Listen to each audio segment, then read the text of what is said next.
Welcome to the Fearfic Podcast. Fearfic is the term for short horror fiction, mostly posted on the web. It includes any and all related subgenres. Join three assholes talking basement goo Slimebeast, inebriated interstellar traveler Abysmii, and irritable ghostly man-horde Dead Pallet, as they read all stories horror and internet-related, paragraph by paragraph, and bullshit while they do it. From adolescent revenge fantasies to subtle postmodern narratives about real-life events and everything in between, they read it and critique. You better believe it.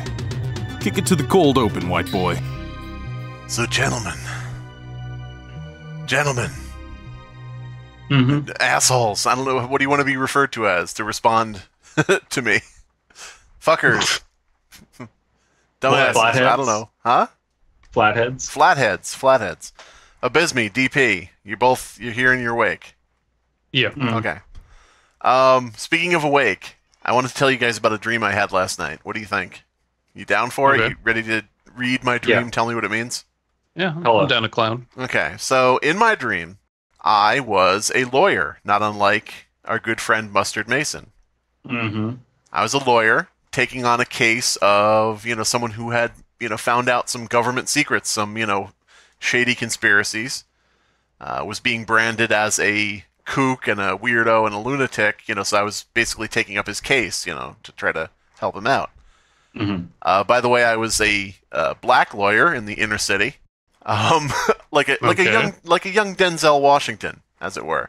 So you could feel. How black were you in terms of like skin color? Like a young Denzel Washington. Okay. So not a light-skinned black man. Yeah, but lawyer, in the city, big wheeler dealer, had to go meet with this guy who was kind of crazy. He was like a bit of a nut job. He actually lived in an abandoned theater. Was a bit of a hoarder, had a lot of junk around where you had to, make your way carefully through everything. And one of the things that was happening was, in order to discredit him, he said that the government had paid a bunch of women to file false restraining orders against him. Mm. So that was like my first, thing I was going to look into. I went to meet with one of the women who filed a restraining order, okay? I'm meeting with her, I'm sitting and talking with her, when all of a sudden, everybody in the city, starts running down the street. Now, if you had to guess why people in an inner city area would be running, down the street away from something, what would you guess? Godzilla? I'm gonna go with black vampires. Okay. You're both really close. Okay. It's a Blackula Godzilla. Here we go. Mustard bees. What? A cloud of equal parts mustard gas and bees. That is legitimately terrifying. Wow. Could we call them Zyklon Bees? Okay, that's fine. Yeah, Zyklon Bees.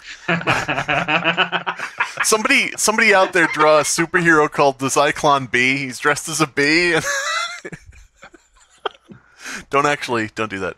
It's just a bunch of people kicking him and deriding him. No. J. Jonah Jameson has a Tumblr blog, and he's like, this man must be stopped.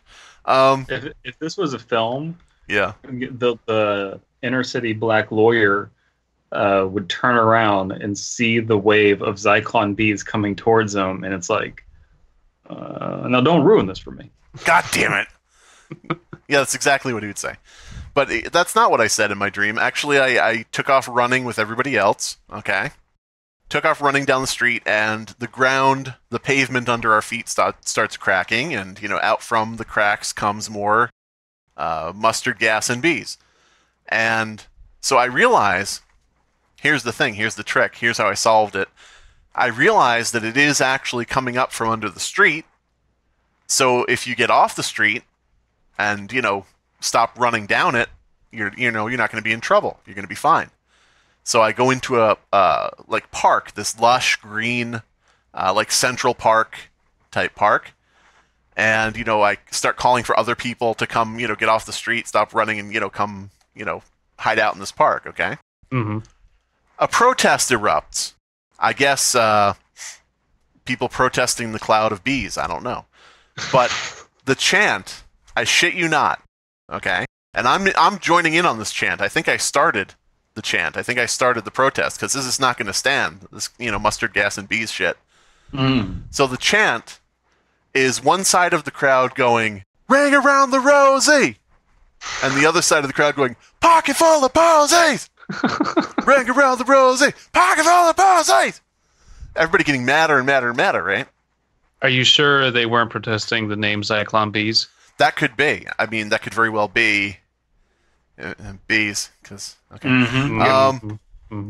But yeah, the end of the dream. I'll spare you, any more extraneous details. The end of the dream is a counter protest erupts, and so a counter protest erupts, and they're trying to steal our thunder. They're trying to steal our chant and redirect it. Hijack the event, the protest. And so we're going, "Ring around the rosy," and this counter protest is going, "Vaccines cause autism." Yeah. And I'm like, fuck! They're gonna change the whole meaning of this protest. This is not right. We're never gonna get anything changed in this fucking city. And then you get these people who are saying Zyklon B is misunderstood. People are gonna say, bad. Bees are flat. I don't know. But yeah, so that was the some stupidest. bees do have flat heads. That is the stupidest fucking dream ever. So that is a very elaborate dream. yeah. A lot of layers. So what does it mean? It means you think about politics a lot. Yeah, it was a very political dream. Very relevant to our times.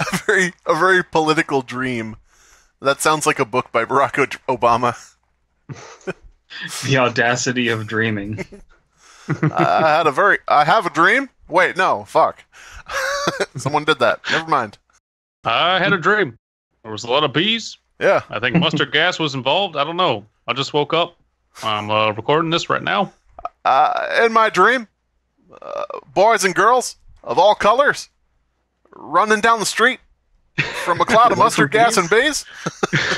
So, yeah, I follow dream that of up. a world where you're not judged by the color of your skin, but instead the size of your gas mask. Yeah, there you go.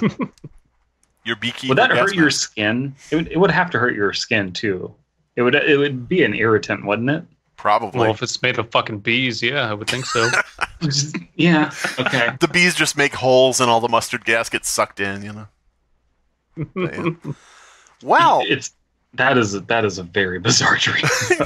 Well, I mean, I could tell you about other dreams I've had in the past of what I remember, like being in a zombie apocalypse and using a chainsaw to cut off a zombie's arms and legs to make a footstool so I could read. Just stupid shit. Stupid shit that makes no sense.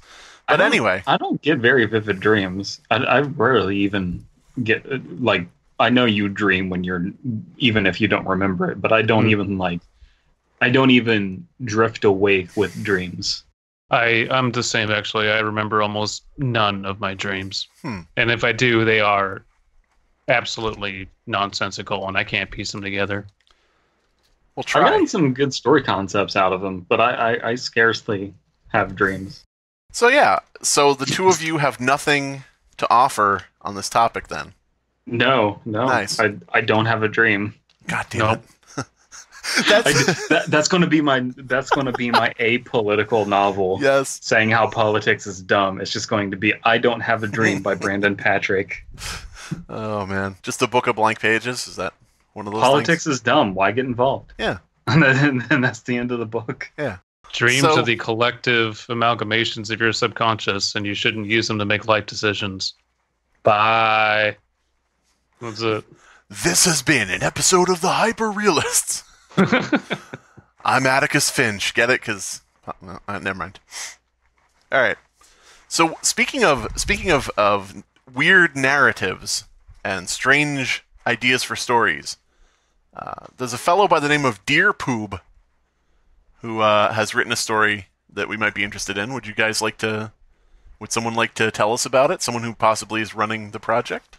Dead pallet. Yeah, so another Fleming unit. This is number 5. For anyone just joining us, we're going to be reading This is a series of stories where there are 132 different Fleming storage units that are at a storage unit center that is being shut down, and people are going in there, grabbing their baggage, literal and emotional, and horror stories are abound.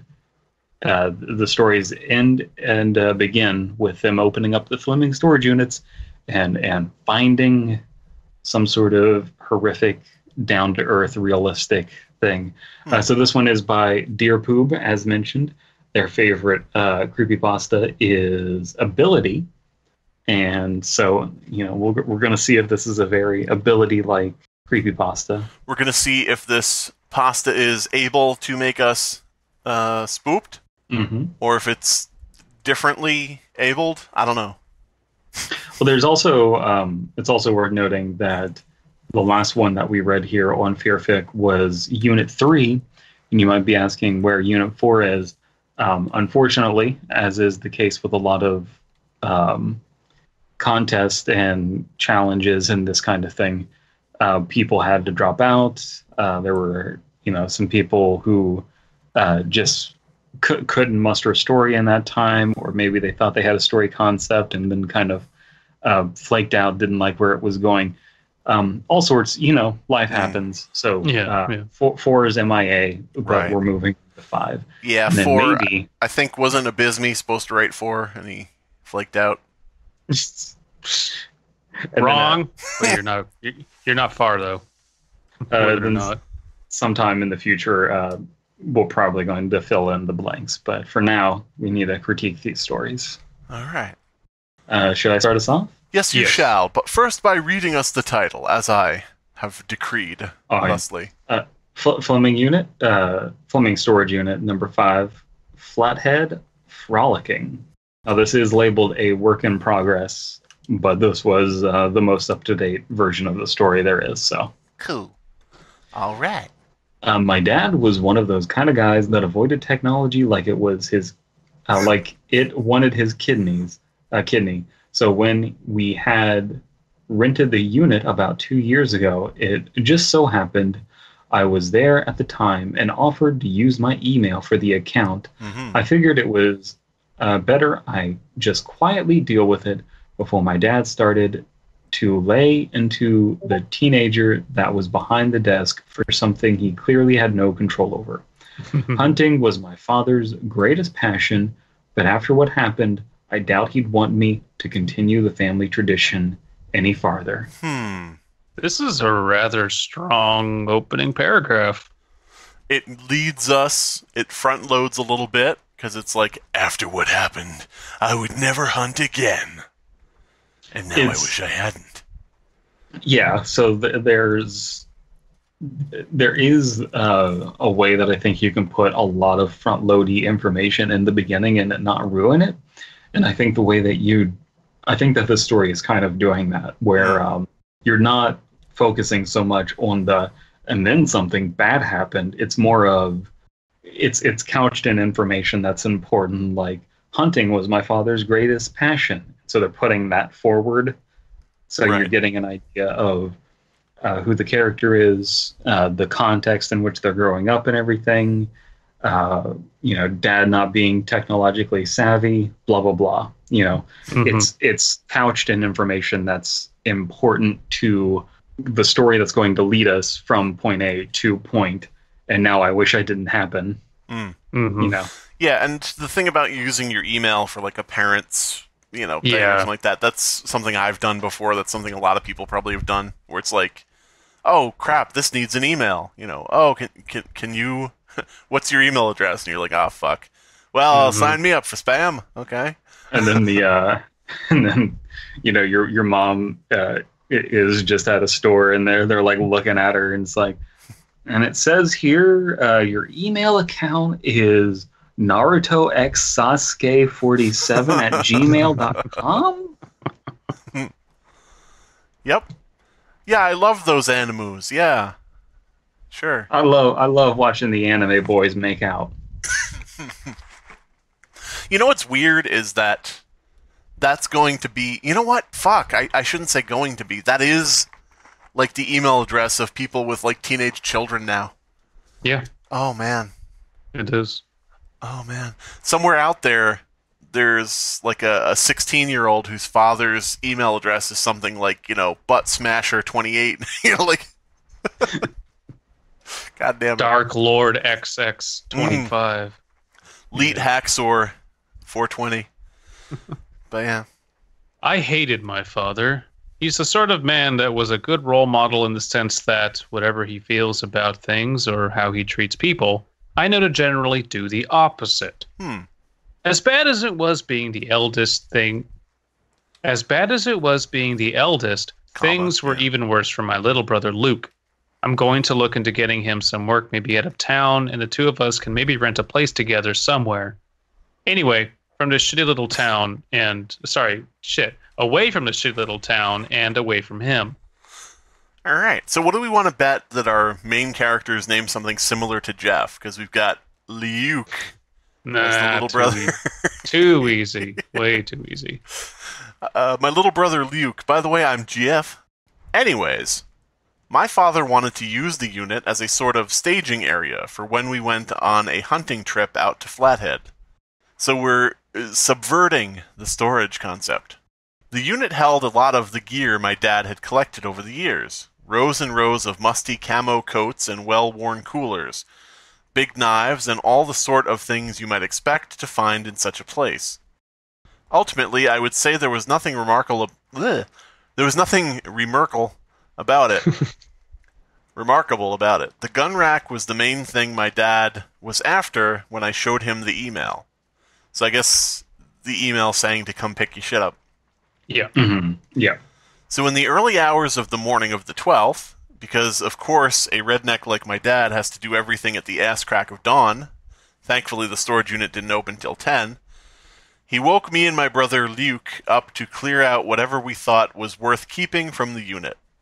We opened it up and spent the next 6 hours or so dragging out coolers, piles of oddly damp hunting clothes, and finally several long rifles and shotguns. So Dad's just jerking off into his hunting clothes while he's out in the woods. Probably. Yeah. You got the your forest porno mags, right? You know about those. Yeah. Mm-hmm. And so what do you mean by he's subverting the storage unit idea? Well, when he first said he wanted to use it as sort of staging area, I was like thinking, it wasn't that we stored a bunch of stuff there. It was like the place where we had our, stuff prepared to go hunting, and not, something kept away where it's out of our way, Mm. But as I read on, it's pretty much that. So not really changing much. But like if you were robbing a bank and you rented a storage unit out to keep your bank robbing tools in, it's not really storage. It's more of a, more of like an area to keep things for your job that you got to do. I'm still failing to understand what you mean. It's like, it's not storage. It's just place where you keep things. Okay. It's not, I think he means it's not storage in the sense of like, this is where we put our excess bullshit that we just accumulate through the daily, methods of living. This is, I need to keep stuff here for one very specific thing. That being said, I can also see what Brandon's saying here. Yeah. I mean, it's not like a big deal. I'm just, yeah. For like specific stuff, like, oh, I gotta, put all my baseball cards in here, or, something along those lines, or whatever it is. But I mean, it sort of is like, not to harp on this, but I was thinking more in terms of, usually people buy storage units or rent storage units to keep things out of their way. Like if you have a bunch of baseball cards and they're in your way, you go and put them in the storage unit.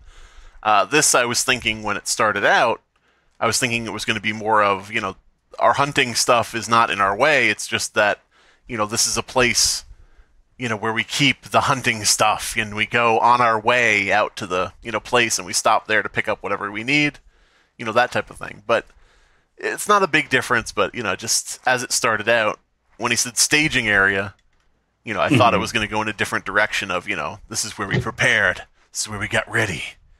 This is where we painted our faces and cleaned the rifles and blah, blah, blah. I really do hope that they're just field stripping shotguns in there. The Plaza had gone downhill in the past few years. Scott's had been the diner where I had both my first coffee and my first kiss. Oh, Scott. Okay. Mm-hmm. I still remember the 21st night of December. God damn it. December? Why did I go with December? I don't know. I don't know. I have no idea Ready why I for said Christmas. December. Maybe I'm just like really hyped for Christmas subconsciously or something. Thought you knew something I didn't there. I don't know. Now I can just picture Jesus dancing to that. Do you remember the 24th night of December? Anthropological data suggests that wasn't actually my birthday. I still remember the look on my father's face when he found out his eldest son was kissing with a black girl. Oh, so that's what he meant by his first coffee. All right. Oof. What? I like my women like I like my coffee at Scott's Diner. God damn it. Oh no. It was empty now, and so we were half the other buildings around the area. We got our shit going pretty early on, and by 11 or so, Dad had settled on a break. We both knew this was a shot to relax a bit and see what the Plaza had to offer these days. Stars and Bards was still around. My dad would always give me shit, but I found a lot of nerdy stuff pretty interesting.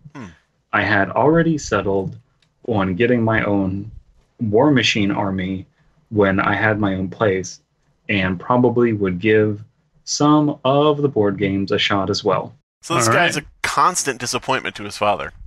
Yeah. Well, I think that's kind of like what they're building up in this story. And I think a lot of... Yeah, I think he also said that he was like everything his dad was or said, he would try to do the opposite of, Right. or felt the opposite of. So that makes sense. Yeah, I'm just picturing the dad sitting there one night, and he just, randomly out of the blue says, "You know what I'd never do, son? I'd never kiss no black girl, and I'd never play no nerdy board games." The son's like writing it down. Just things to do. Okay. I ain't never going to invest in a Roth IRA either. Fuck it. I ain't voting for that Obama. Now listen, what the? Comes bursting through the wall like the Kool-Aid Man. I Remember, heard my son. name. Remember, son, you always got to ruin this for him. Yeah, exactly. Now, son, Whatever I it heard is you. he's getting into. I heard you thanking Obama. Tell me, was that sarcastic? Hashtag thanks, Obama. Well, that's the thing is we're on so many layers of irony. We're on like 15 layers of sarcasm when it comes to saying thanks, Obama. Yeah. All right, so this is now Abysmii. How do we feel about this story so far? I've already read this one. God damn it. This is Of one. course you have. This is one of the ones that I've already read. So what you're saying is you're cheating. Mm-hmm. I'm along for it so far. I do think that the characterization of the dad as a antagonist is fine. I hope it's not overdone, because it's starting to kind of be like, yeah, we get it, he's an asshole. But yeah, no. So far, I am definitely interested. That opening paragraph was really strong and set up just a very good amount of information without beating us over the head with it. And I always appreciate that. Mm-hmm. Yeah. My father got really angry when I recorded over his Walker Texas Ranger VHS with a Steven Universe episode. But Goddamn genderqueer gems. Genderqueer? Genderqueer? we are the genderqueer gems. What? And we'll always save the day. All right. I got us a few tokens, and me as well. And me and my brother headed downstairs, intending on banging out as many levels of Metal Slug as we could. Fuck yes. A girl was down there, and I caught Luke peeking at her more than once while we set up Nazis and aliens and mummies and shit. He's peeking at her. She's like hiding behind the arcade cabinets, or... Is your dad still here? Oh, God. He's just like this boogeyman in the local town. She's way too old for you, dumbass, I murmured after she left. Yeah, well, I don't see you trying to hit her up, pussy. Pussy. See, now that's, let's be honest, in the Deep South, he wouldn't be calling him pussy. He'd be calling him something homophobic. But that's just the reality of it. And this is supposed to be the Midwest, so... Oh, is it? I don't know why I thought he was Montana. I guess because he said redneck, I was like immediately putting it in the South. There are rednecks in the Midwest. There are rednecks in California. It's called the Central Valley. So, I don't think you would call someone the F word for trying to flirt with a girl. I don't know. Well, it is if their dad says it. Now remember, don't go after none of them women's. That's for fags. God damn it. But Dad, you conceived us with Mom. You shut up now. Don't talk about it. It's not gay if you don't kiss her. It's not gay if you don't make eye contact. I had a blindfold on the entire time. I'm just picturing the kid brings home his date for the prom, this beautiful girl who's all done up nice and everything, and she's really beautiful and radiant, ready for the prom. She comes to the door, and the father's like, I didn't raise no fruit. Get out of here. He just slams the door in her face. Yeah, exactly. I conceived you while I had a paper bag over your mom's head. It had a painting of Reagan's face on it. Oh, man. I pulled off the bag. It was actually Ronald Reagan underneath. It was the old switcheroo. He looked at me and said, well, now don't ruin this for me. You have any jelly beans? Oh. That's all I know about Reagan. Jelly beans and jelly beans and laser beams. Yeah, that's true. Star Wars. We're gonna have a Space Force. I mean, Star Wars. Now, is it inaccurate to assume that their father, who is racist, likely homophobic, I get the hunting thing, but all those other things, is that common in the Midwest? I really don't know. I'm sure there's pockets of it everywhere. I'm sure. Sure enough. Let's see. But where's homophobic coming from in this? We just injected that into this story. It was not there. That's true. Wow. I believed our own headcanon. Welcome to the Fear Fiction Podcast, injecting homophobia into stories worldwide. But yeah, let's find out. Okay, so are people from the Midwest, can they be racist, sexist, homophobic? Let me just consult this chart here of red states and blue states. Why, yes, apparently they are. There we go. We are probably taking this character to extremes, but it is fun. He's a part of the Montana militia. Is it possible that the father... The Midwest will rise again. The Midwest. We're going to secede right out the middle of y'all bastards. It's going to be a very complicated affair because we're allied with the South, but there's this big thing in between us where, I don't get it. Let's call Denver. We're going to somehow get over Denver. We're going to have a no-fly zone over the flyover states. Yeah.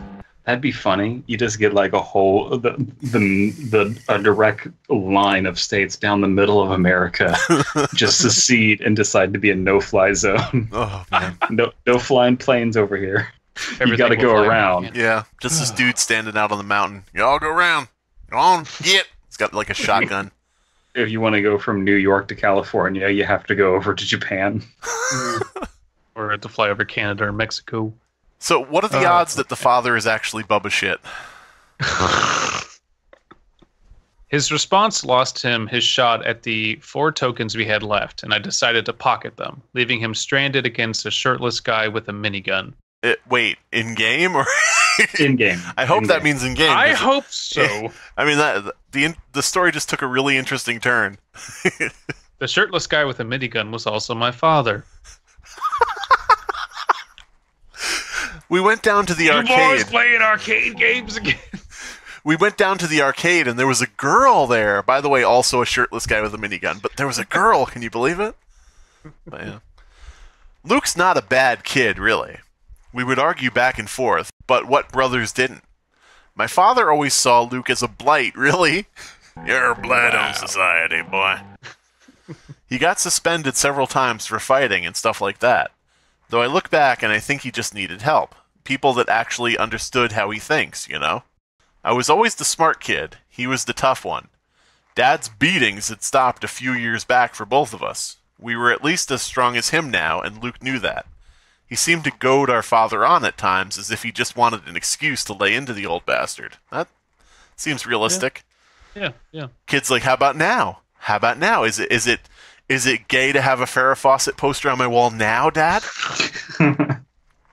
I've got 3 multiracial girlfriends lining up outside the minute you croak. Dad, stop trying to set me up with your boss's son, okay? I'm straight. That ain't the way I was raised. Luke had this one look he got in his eyes when he was driven to his limit. It was like a cornered fox defiant against a pack of hunting hounds, and I'm not afraid to admit it terrified me. Okay.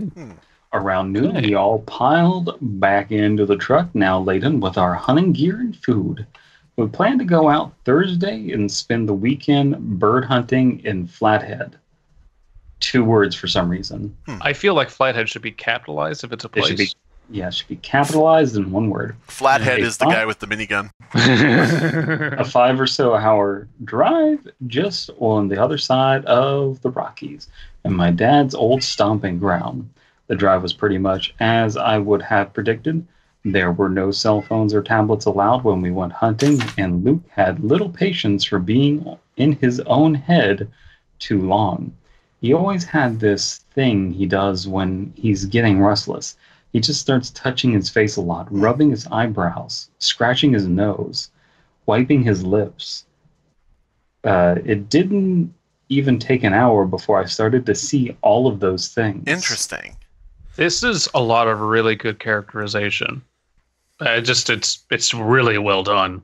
Whenever he was bored and tired of living in his own head, he touched his face, he rubbed his eyebrows, he scratched his nose, he cut a Glasgow smile into his mouth, he removed his eyelids, he bleached himself and set himself on fire. For fuck's sake, Luke, one more suspension and I swear you won't be living in my house eating my food another day, and I'm gonna make damn sure you ain't gonna be in any working shape either. Damn. Maybe if you didn't drive Mom away, I might actually miss the food, you piece of shit. Don't talk about the paper bag like that. Yeah, what? Don't talk shit about Ronald Reagan. I didn't drive her away. I left the window open on a windy day. Get it right.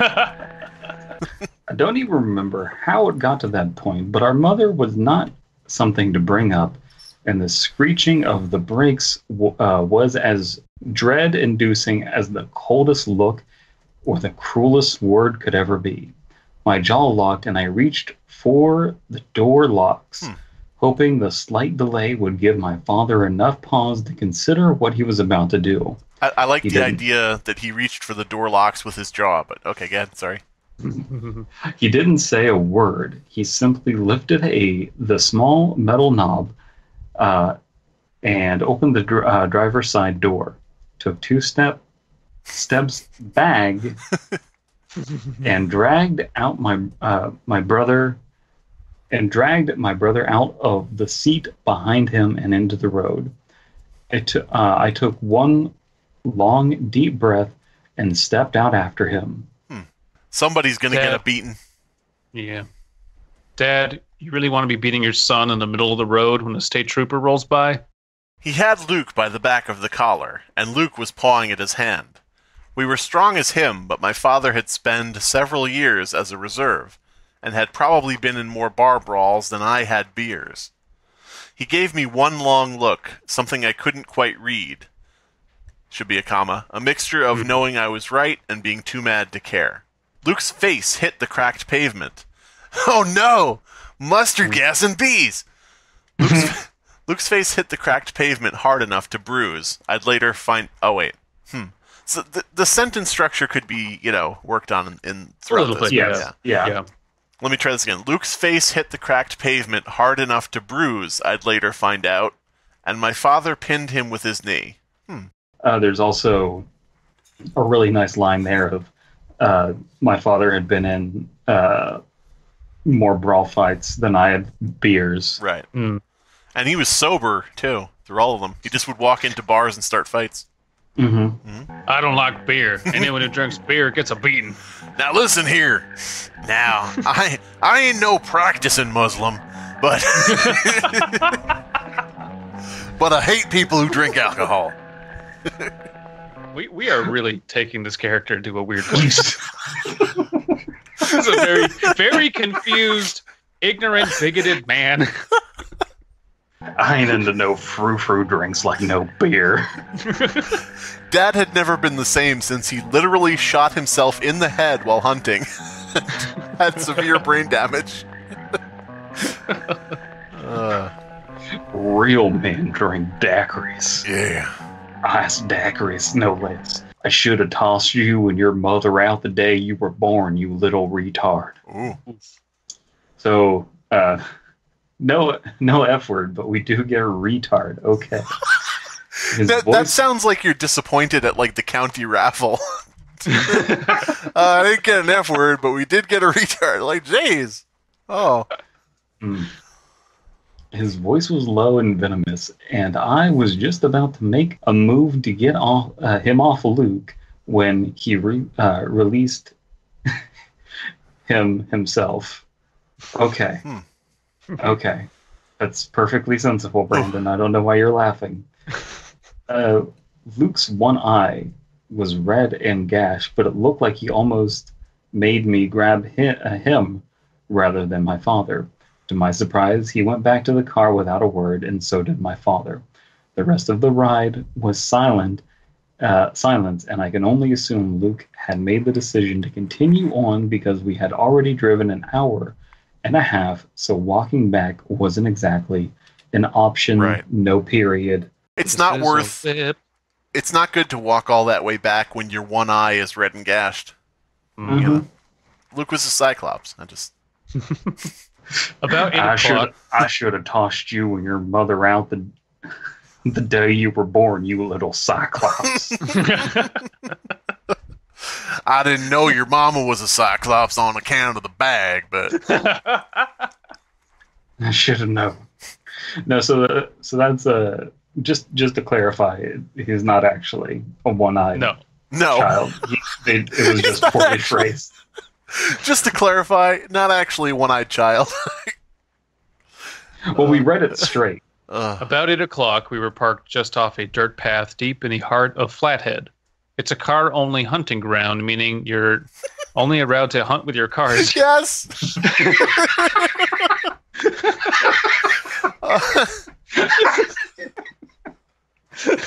You know, I really don't think. I think we should outlaw spoilers. You don't need them to hunt.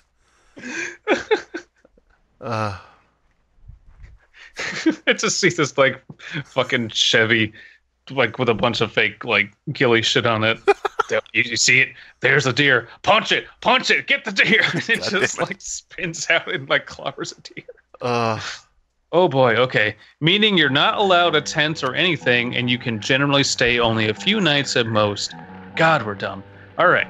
But my dad was often here for weeks when he went alone, and he never had any issues I knew of from park rangers or anything. I love the idea of like the founding fathers clearly did not intend for us to be able to hunt with fully automatic cars, automatic transmissions. Nobody needs a Humvee going down the road. Oh man, if you can't hunt with a penny farthing. The first night, we just sort of got a lay of the land and how the animals were doing. They were fine. You know, they're having their coffees, sitting around the water cooler. Drinking black. Wow. Yeah. Wow, never mind. Yeah, sorry. Okay, Abysmii. Okay, fine. Jeez. I was going to say kissing black girls to do a callback, but I came out as drinking black, and that was going to be weird. My bad. Okay, so when do we start the contest for the new third host of the show? We need more diversity on this podcast. We do. I don't know. I mean, one person is half ghost, the other person's a fucking alien, and the other one's a goo monster. Yeah, it's true. Yeah, but even on my planet, there's way too many of us, so yeah. Not here though. True. So Two of you are green, though. That's right. Yeah. I think that it is possible that Abysmii wouldn't be here today if they had built that space wall they were promising to keep him out. Yeah. Well, Reagan was supposed to get on that with his space lasers, and then he never did. He had to go, not be president anymore. He had to go have random anonymous sex with racists all throughout the Midwest. We found several ponds that all flowed together down toward a larger river. Ponds that flowed to a river, okay. And we knew we'd found the perfect spot. With that settled on, and a plan to return first thing the next morning, we headed back to the truck. Have you ever slept in a car? By choice, yes. Even laying in the bed of a truck with sleeping bags. Something always feels weird about it to me. October is cold, but not so bad if you've got a decent bag over your head. Yeah, I know. Yeah. And I managed... Okay, never mind. No, I shouldn't go there. And I managed to get me... Okay, I was going to say... I've already dropped the F word in this episode. Just fucking go for it.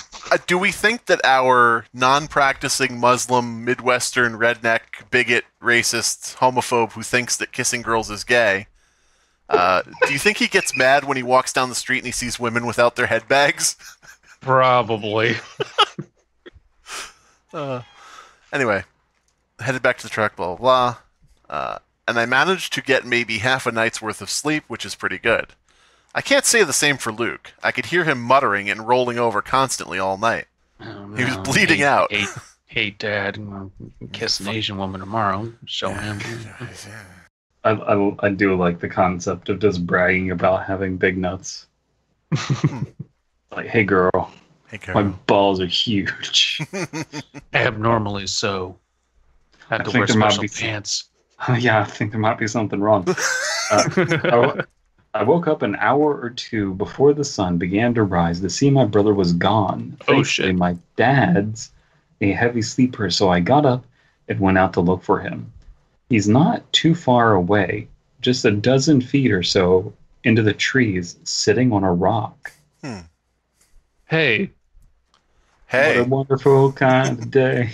God damn it. Learn to laugh and play. And run away from my fathers. So now I think, are we going to say now that this is Arthur and Dee Dee out in the woods with their dad? I don't think I get the reference. Oh. Well. You never watched Arthur? Oh, barely at all. It's like Animal Caillou, but not as awful. Oh, okay. He's like, you're not allowed to date a black woman, and then he just has his clenched Arthur fist. I do see a lot of Arthur memes. That's most of my exposure to it. And now back to Arthur. He looked tired, but there was a bit more to it. That much I could tell. We weren't always the most sensitive people, but I'd seen him smack my dad one too many times. I'd seen him smacked by my dad one too many times to just let this sort of thing sit until he found his youngest son sulking. Smack my dad up.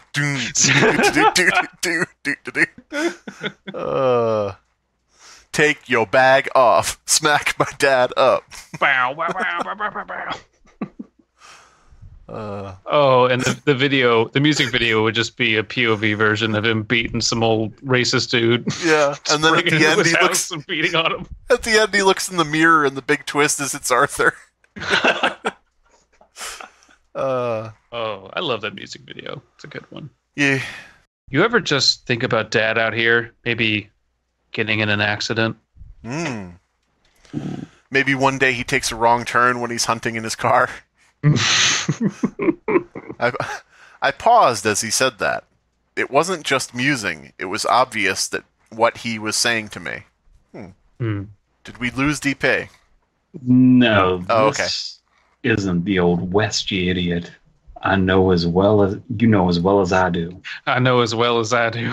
I know everything. I know that you know that we know that cars kill homophobic deer. Cars kill people, not people. That's right. Did I love my father? No. I can say with certainty I didn't. But I didn't think my brother thought so poorly of him as to consider his death. He was an asshole, but he didn't deserve to be killed.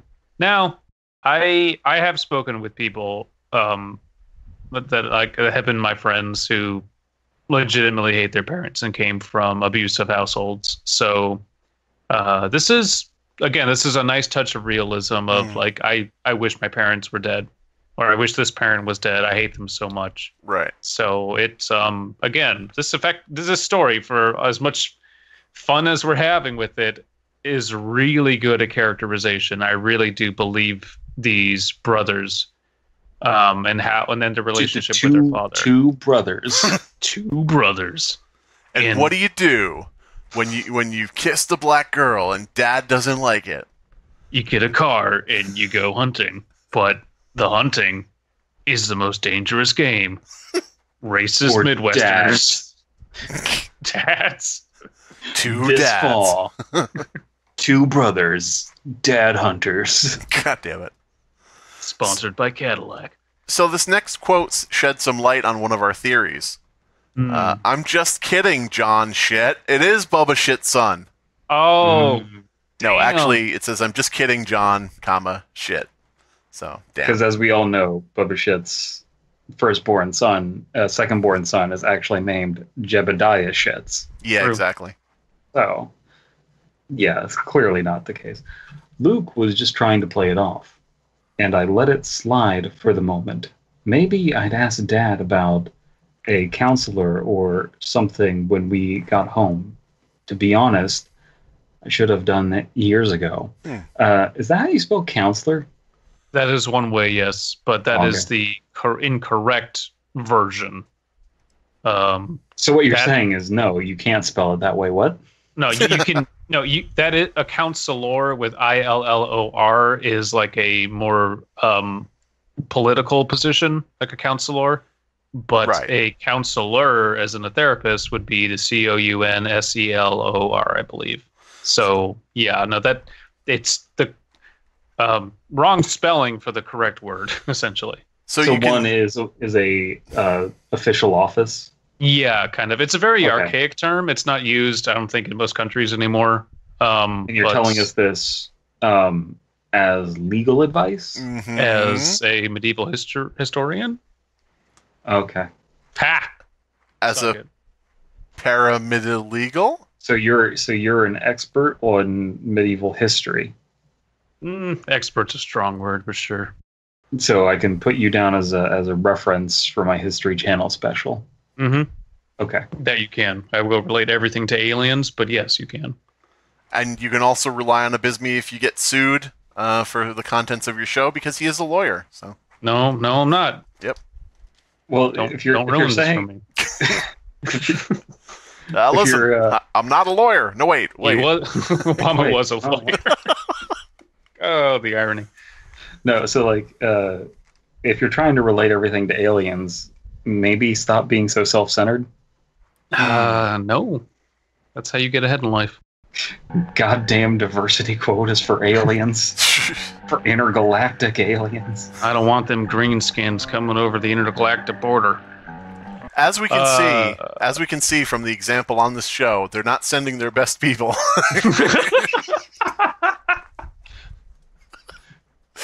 They're sending their lazy, they're alcoholics.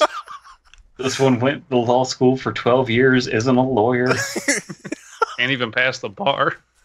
This one went to... This one is actually a lawyer, but is so dumb that they claim not to be a lawyer. He can't pass the bar.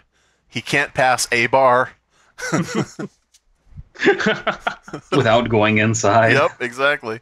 Oh, both To bars, clarify my your favorite joke. drink, single malt scotch. Next morning, we were walked back out to our chosen spot. Rifles and shotguns slung over our shoulders should be our shoulders. I prefer Maybe birdshot They threw out their shoulders. Maybe. when shooting the gun. That does happen. Yeah.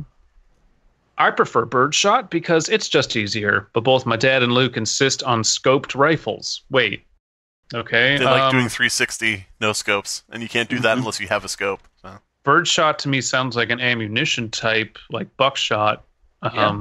So I'm not a hunter, right, or a gun enthusiast. But you're not going to use birdshot or buckshot with a scope. Oh yeah, because it's rifle. spread, so that would be a more close range. Okay, sorry, I get it. Okay. I should have noticed how tense my father was, but I was so caught up in what Luke did and how off he seemed. I guess it just didn't catch my attention like it really should have. The first pond was empty, but it was just a matter of following the little stream that flowed out of it to the next. It was misty and wet that morning. We would never have found our way back and forth without the streams. Second stream we hit pay dirt, a whole group of mallards. We sat for a few minutes deciding what to do and just watching the animals going about their morning. I don't know, shoot them? That's what you do? Yeah, but which one? You try to pick out, that they're not monsters. They try to pick out, like, the mallard that, maybe looks like, he doesn't really have a lot of friends, like he's not supporting a family, like, try to, someone that won't be missed, you know what I mean? The one that kisses black ducks. Yeah, oh, God. All right. Somehow I'm losing my reputation for being the most offensive one of us. I'm sorry. It's just easy with a character who is bigoted because right. I don't know. I don't encounter bigotry very often in my life. So when it's presented as a character or something, it's just easy to kind of take that ad absurdum of like, they're just an asshole. In all regards. I don't know. That's just my thing. Like, I'm privileged, I guess, in the way that I live in a very diverse area, and this type of bigotry doesn't exist. So it's always just absurdly funny to me and how stupid it is. I don't know. That's DP in the corner, losing his title as most offensive. Yeah, I live in an area that's pretty welcoming and accepting as well. But what about you, Slimebeast? I live in the South. What? Yeah. What? I went to before Hurricane Florence hit. I was at the gas station, and the woman ahead of me in line was taking a really long time. Like, the cashier, the older female cashier, and the woman driving were sort of talking back and forth. So this was before the hurricane, when everybody was really trying to get gas and everything was really frantic. Mm-hmm. So finally, get up to the window. The woman behind the counter, the cashier, says, sorry that took so long. She's like all flustered. She says, sorry that took so long, but I'm not going to have no N-word cursing at me about how long it takes. Ooh. Yeah, and it was like, whoa. Damn. I mean, I could, the thing is, that comes from somebody who's used to saying the word. Yeah. And the thing is, I also know that came out of her because that was a very, hectic and demanding situation. But that doesn't come out of you unless, She got Kramered. Yeah. It's fine. Sure. Okay. Up next on, what was it, Letterman? Or was it Leno, where Kramer went on and apologized? Anyway, I'm picturing her going on and apologizing. From GoGas in Wilmington, North Carolina. Best to get them when they're groggy. I bet we take them and they'll fly right to the next pond. Is that what the lady at the gas station said? Yeah. You gotta get them when they're groggy, you see. Oh, ma'am, can I just pay for my gas? Please stop being so racist. They're always flying to ponds. What? I don't understand. What? I do love that bit in Archer where there's like a miscommunication of like, it's like, when's the best time to attack them? And then it's like a miscommunication. They think that they're talking about the Canadians, and they're like, I don't know, after midday, after they've eaten, brunch, and they're all kind of logy. My dad's instincts rang true, and not 2 minutes later, 3 shots rang out, and we had ourselves 5 ducks. My bird shot got 3. Once the others had dispersed, Luke set about getting his waders on and collecting the trophies, while Dad checked the rifles, and I mused about the superiority of my choice in hunting implement. The next pond showed fewer ducks, fewer even than that we would have fewer even than we would have thought, but we assumed some had just kept flying rather than just moving to the next pond. Those ducks were the smart ones, because we bagged another 3 at the next pond. Damn. The rest seemed to get the idea, because while they flew off in the third, we did not find any waiting there when we arrived. Now, when they say they bag them, are they putting little bags over their heads? Bunch of little quacking Reagans, you know? No, use the small bag. Yeah. All right, here we go. This is going to be a tough paragraph. River. Maybe. So the ducks may have gone to the river as opposed to the ponds. Mm-hmm. My dad was a man of few words, and we didn't often talk much when hunting, not wanting to spook any prospective prey, but down the stream to the large river we went. The river was significantly larger and faster than either stream, as rivers tend to be. The turgid waters weren't exactly the best place for ducks to wade, but there were a few spots on the banks where large rocks created small pockets of calmer waters. The mist was clearing now, and we could almost see the other side.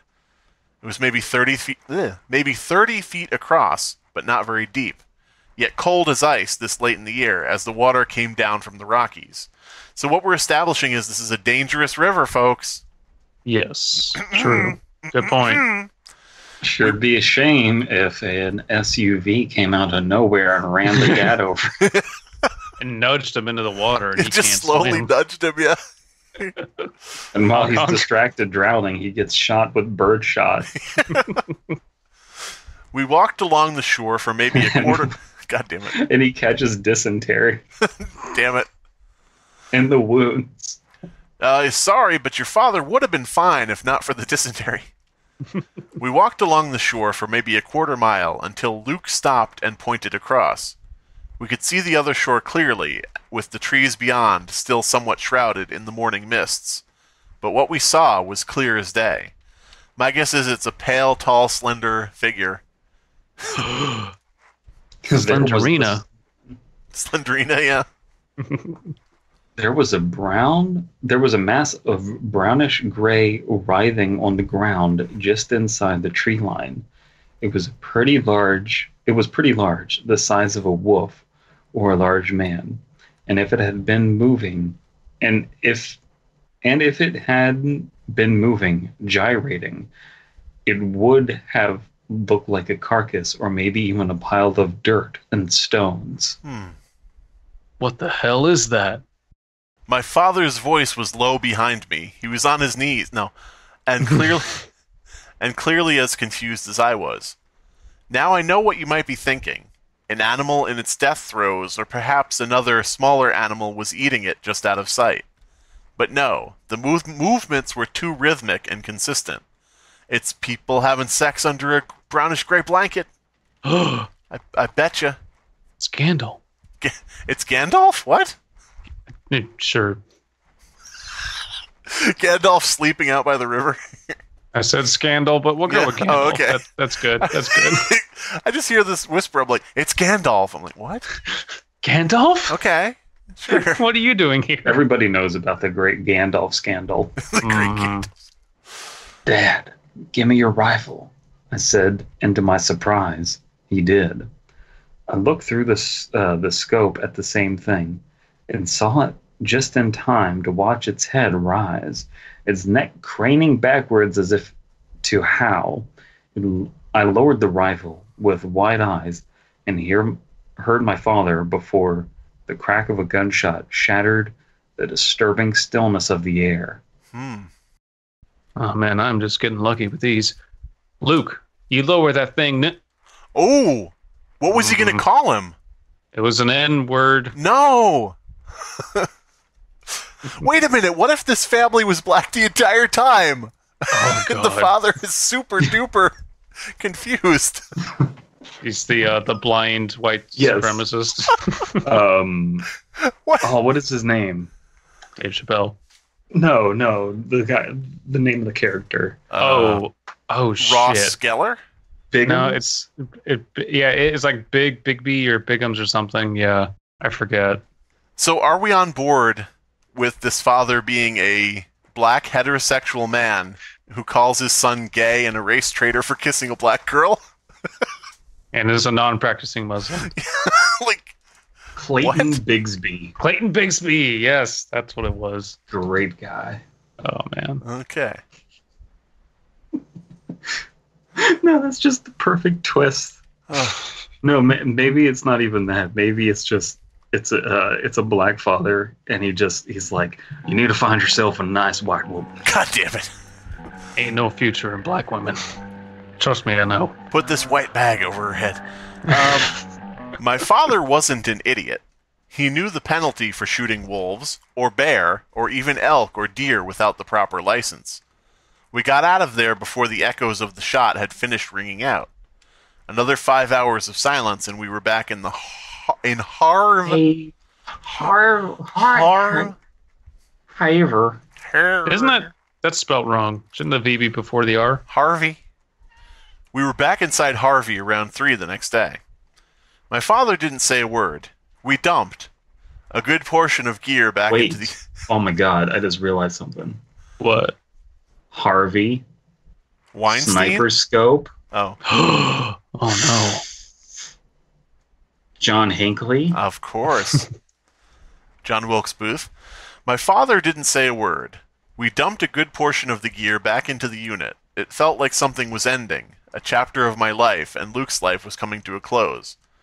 I wasn't going to tell him what I saw when I looked through that rifle scope, and I never will. I told my father we were going to walk home, and he agreed without a word, driving out of the Fleming Storage Units for the last time. I rented a hotel for myself and Luke, and we ordered a pizza. Sitting on the bed watching old episodes of Rugrats in a Super 8, not an hour's walk from our own home. They would watch Rugrats. I'm leaving this goddamn town, John. I don't want you watching that show about that Tommy Pickles. Alright. We hadn't, I'll get it right at some point. We hadn't talked much, but I could tell exactly what he was feeling. Maybe I'd go with him. I mean, what else did I have in this town? Now, in the beginning, didn't he talk about wanting to leave the town with his brother? Yeah, renting a place together. Yeah. Hey, promise. Hey, goodbye, everybody.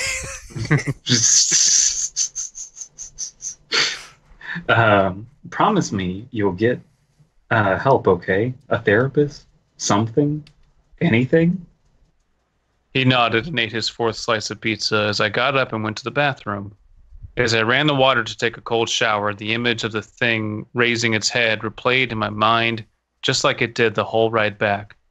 I didn't see antlers or a proper wolf's snout or anything like that. I just saw a wolf's mask. Oh, steal my line, that's fine. I did. So what was out there writhing around wearing a wolf mask? People being Look, guys. furries in the woods? I don't care about that. I'm feeling judged right now. I'm feeling judged. Are you wearing a wolf mask right now? The thing rose its head. I didn't see antlers or a proper wolf snout or anything like that. I just saw a wolf's mask. It slowly took off its mask. Don't ruin this for me. Okay. I ruined it for him for the last time. Bum, bum, bum.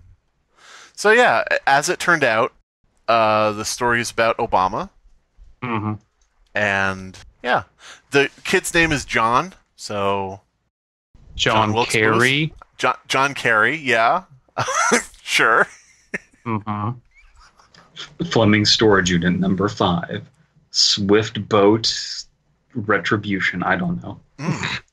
Swift boat to hell. Okay, now swift boat hunting, is that legal? Only in Florida. So I'm trying to figure this out now. I saw a wolf's mask. So I'm assuming it was somebody in a mask, but I'm trying to figure out what they were doing writhing around. I was kind of half joking when I said it was two people having sex under a blanket or something, but maybe it was two furries out in the woods. Yeah. Yeah, it's kind of weird and ambiguous, and I had the same problem with the stories, just trying to understand what the ending was. I like it. I like the ending, but I don't fucking get it, if that makes any sense. Yeah, it was two furries fucking. By the way, that's part of that 12 Days of Christmas song. Two furries fucking. I suppose it doesn't really, and this is kind of hand waving, but it doesn't really matter what it was, because the conceit of the story, I think, had already kind of been fulfilled at this point. Right. We got a lot of really good characterization. Whatever happened, the brothers have kind of resolved at the end of it, like, fuck our dad, we need to get out of here, we need to get away from him and start living our lives. The dad is like, finally, get the fuck out of here. House to myself. I've been beating them for years trying to get him to leave. Yeah, so it is a little, like you said, ambiguous. I mean, I'm fine with it just being someone who's playing Wolf in the Woods. That's, okay. Sure, whatever. Doesn't really take anything away from the general enjoyment I had for the story. Yeah, so it's like, so here's the thing. Here's the series of events in terms of like the actual climax and the questions about the story. The three are out there in the woods. They know the penalties for shooting wolves, bears, or even elk or deer without the proper license. Mm-hmm. They see something, perhaps in misery or something weird, and they don't really understand what it is. Take shot at it, and the dad is like, dude, we need to get out of here. We don't want to get arrested. Mm-hmm. Get in trouble. And so we don't even have time to figure out what it was. Could be a person, could be a monster, could be, just about anything you're imagining. Could be two people fucking in a wolf mask, as Slimebeast is very fixated on. Well, I'm just thinking, I'm thinking like, what would I do in that situation? You know what I'm saying? Yeah. Put on a wolf mask and fuck in the woods. Yeah, exactly. Take off your top and get killed by Greg Kinnear. So it could be any of those things, but we'll never know because our narrator doesn't know, because they had to be swiftly escorted out of there as to not get in trouble. It's kind of, I wouldn't put it at this caliber, but it's like a Barbie.avi kind of story at the end. What if it was just something that washed down the river? What if it was like, a bundle of masks that fell off a mask boat delivering masks? Sure. And it was just blowing in the wind, Like, again, it's a mask. It doesn't wrapped matter. in plastic. It really doesn't matter what it was. Like, the rest of the story was well crafted enough that this is kind of just, moving the plot along, I think. And the story itself is kind of a red herring to the ending. Yeah. It's totally setting up for Luke is going to kill the father. True. You are expecting a confrontation that doesn't happen. And before I read the story, I was already planning to like write that story of just like, hey, let's just two brothers. Because I remember having this thought vividly. My friend and myself, Seth and myself, were going out to a gun range, and we got lost along the way, and we ended up on this weird back road, and we just saw a guy fishing by himself. And just morbid thoughts I have, I'm like, dude, we could totally kill him and just like get away with it. Mm-hmm. As you do. As it does, yeah. And so I had that thought in the back of my head for writing that story. And then I read this, and then I was like, oh, that's what this story's setting up for. It's going to do that kind of concept. And then it didn't. Right. And I was like, I like the bait and switch. Right. Mm-hmm. Yeah. Now, I do have one thing here. The title of this story is Flathead Frolicking. Okay? Would you say that the brothers and their father were frolicking? I'd say so. Let's you know what? Let's bang the definition of frolicking. Of an animal or person. Play and move about cheerfully, excitedly, or energetically. Yeah. So not really. You know what? whatever the creature or people having sex were, they were probably frolicking. That's what I was thinking. The second definition is play about with someone in a flirtatious or sexual way. So there we go. Who is always right? Obama. That's right. And who does an awesome impression of Obama? Who's the sex animal cultists? The Obamas. Now, when you pronounce it frolicking, that brings back all the racist shit, so we're not going to talk about that. So no, we're not going to do that. We've had enough controversy this episode. Yeah. What's frolic? Oh, okay. Anyway. Well, Dear Poob, good story. Well we written. hope you enjoy this episode, Dear Poob. Don't take the dumb shit we said that had nothing to do with the story and just mischaracterized intentionally a character in it. But yeah, no, I like this a lot. I think our version of the father's better, though. I'm sorry. God damn it. I just like the confused character. He's a tragic human being. He's completely unlikable and does not know what he is. Like, no, I think he has some very specific ideas of what he is. It's just all kind of mismatched. This has been the Fear Fiction Podcast. Your hosts are Abysmii, Dead Palette, and Slimebeast. Music by Abysmii. Art by C.F. Comer. Voiceover by Atticus Jackson. Edited by Elias the Intern. Subscribe to Fearfic on YouTube to stay up to date on new episodes. Saturn, the great ringed planet, mythic god of time and wealth. When we set out to colonize the stars, many people asked, "Why not Mars or somewhere that can be made habitable?" The answer was, of course, garbage. Earth just has too much waste. After minimal research, we here at Space Waste discovered that launching all of our garbage into Saturn was the most ecologically friendly and efficient way to recycle all of Earth's problems. That's right, every month we launch a trash-laden rocket piloted by one of our esteemed Astro Waste transportation specialists to rendezvous at Dumpster 1, the processing facility orbiting Saturn. The waste is then jettisoned into the eponymous gas giant, where the various gases converted into some substance. This substance has apocalyptic levels of radiation our scientists still can't comprehend, but have collectively labeled nightmare fuel. As Dumpster 1 makes its orbit, it then collects this nightmare fuel. As it emerges from the other side of the planet, it then uses the fuel to, you guessed it, power the station. A real revolution in recycling. Positions are also now open for intergalactic waste technicians on Dumpster 1. As a technician on Dumpster 1, you'll be alone. We can only afford one of you, after all. But don't worry. To keep you company will be the Saturn Waste Droids to aid you in your job. The droids are on loan from Mecca President Obama, so please don't touch them. Call or email us today to apply. We here at Space Waste are always accepting applications due to the incredibly high turnover rate resulting from the grievous dangers of spaceflight and robot maintenance. Remember, the future is garbage!